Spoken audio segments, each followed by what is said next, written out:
Welcome to Fit to Parent. Today we will be looking at the adverse childhood experiences (AIDS). This episode is intended to show us parents how autocratic parenting and leadership style can never yield any positive result in children.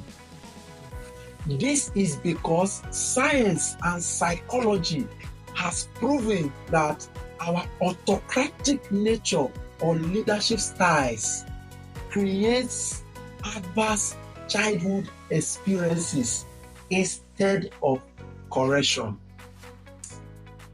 Let's take a look at this.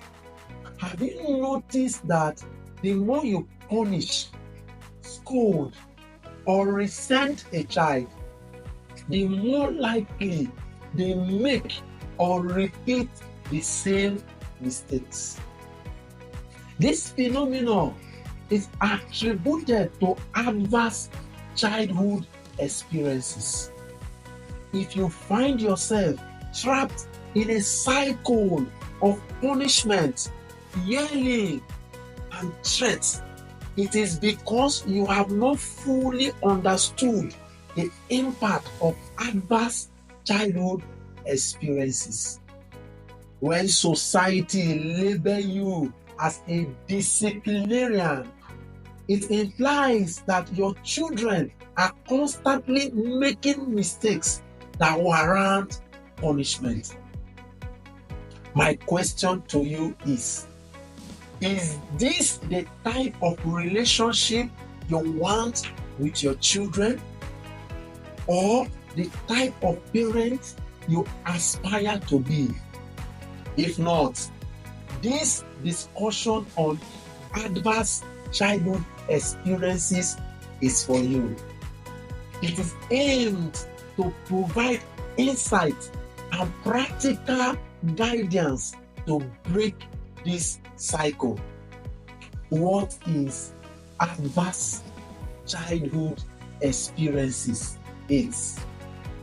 Adverse childhood experiences are potentially traumatic events or circumstances that occur in childhood, especially within the age of 0 to 17 years.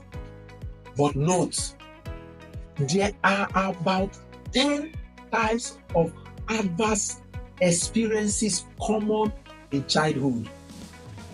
Out of the 10 recognized adverse childhood experiences, the first 5 are personal related, while the other 5 are the events that create the first 5. Now, let's see the first 5. Number 1 is physical abuse. Number 2 is verbal abuse. Number 3 is physical neglect. Number 4 is emotional neglect, while number 5 is sexual abuse. These first 5 mentioned are personal related. Note, these first 5, which are physical abuse, verbal abuse, physical neglect, emotional neglect, and sexual abuse, are the most common adverse childhood experiences. They are a perfect example of the outcome of our present-day parenting. This, unfortunately, is where most of us parents are. Without us even knowing it, we physically and verbally abuse our children through cursing, yelling, threatening, command, punishment, and also cause them to suffer physical and emotional neglect by our absence and lack of attention. Now, the combination of the physical abuse, the verbal abuse, the physical neglect, and the emotional neglect often make a child vulnerable to sexual abuse. Hey, before you conclude and exonerate yourself from the act of physical abuse, which involves beating, before you exonerate yourself from the act of verbal abuse, which involves yelling, threats, command, before you exonerate yourself from the act of physical neglect, which involves resentment and absence, before you exonerate yourself from the act of emotional neglect, which involves lack of connection and communication with your child, let's do this little test. Do you physically or verbally abuse your child? Or do you physically or emotionally neglect your child? From scale 1 to 10, rate yourself. Please be honest about your answer. Unfortunately, without us realizing it, this physical abuse, verbal abuse, physical and emotional neglect causes adverse childhood experiences for our children instead of correcting them. Let's see the two major ways children become victims of adverse childhood experiences. 1. Children become a victim of adverse childhood experiences in childhood, especially the physical abuse, the verbal abuse, the physical neglect, the emotional neglect at the hand of wounded parents or parents who experience adversity in their own childhood. This is why the most profound gift we can offer our children is dealing with our own scars and healing from our own trauma. 2. Children become a victim of adverse childhood experiences in childhood at the hand of parents who don't know or are unable to apply the 7-38-55 rule in parenting. Note, when spoken words or tone of our voices exceed 7 and 38% respectively, the result is abuse.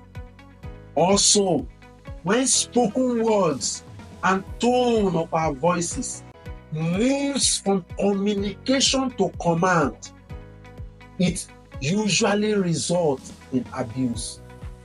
But unknown to parents, this can bring a child to a state of meltdown and create adverse childhood experiences over time. Now, let's see the connection between adverse childhood experiences and a child's behavior.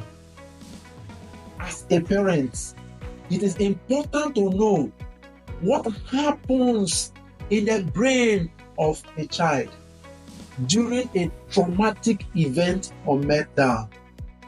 This will help you avoid potential crisis in the life of your child in parenting. Let's take a look at this image on the screen. This image shows the 3 parts of the brain. The forebrain. The second is the midbrain. The third is the hindbrain. Let's look at them individually and how adverse childhood experiences affect the three parts of the brain and the behavior of our children. Forebrain, which is the prefrontal cortex, is the thinking part of the brain. It's the brain that controls executive functions. It's the brain that controls reasoning and problem solving. The midbrain, which is the limbic system, is the feeling part of the brain where emotions are experienced. When engaged, our children will seem emotional, needy, demanding, uncooperative, nervous. Then why the third, which is the hindbrain, which is often referred to as the brainstem and amygdala. This is the survival part of the brain. It controls the fight and the flight instinct. When engaged, your child may hit, bite, scream, spit, run away, or shut down. When this brain is active, you cannot teach or discipline a child. You see, our brains are wired for connection, but trauma or meltdown rewire them for protection. That is, it switches it to the hindbrain, the survival mode. The popular things you see a child exhibit at this point are hitting, bites, spit, running away, or shut down. This is why good behavior is difficult for a traumatized or a hurt child. This is so because their brain is at auto protection or survival mode. We are a social species and we are wired for connection. We need to feel connected to feel loved. Without connection, we become detached and feelingless, which means we have entered the survival mode. But we exit the survival mode when we feel connected. This is why parent-child connection is the most powerful mental and social health intervention ever known to mankind. When it comes to addiction, we keep trying to treat the symptom instead of the cause, but unknowing to us that the cause is the lack of connection in the family. There are parents that don't want to hear this, but the fact still remains that any generation with a disconnected families will continue to fall into addiction. This is why good behavior is difficult for a child that is a victim of adverse childhood experiences like physical abuse, verbal abuse, physical neglect, emotional neglect, or sexual abuse. Safety is not the absence of threats, nor morality the absence of influence, but it is the presence of connection. This is why we should be there for our children, and we should create a safe heaven for them through connection. The brain enters into what is called auto-protection or survival mood, which is the hindbrain, when the fight and the flight instinct is activated.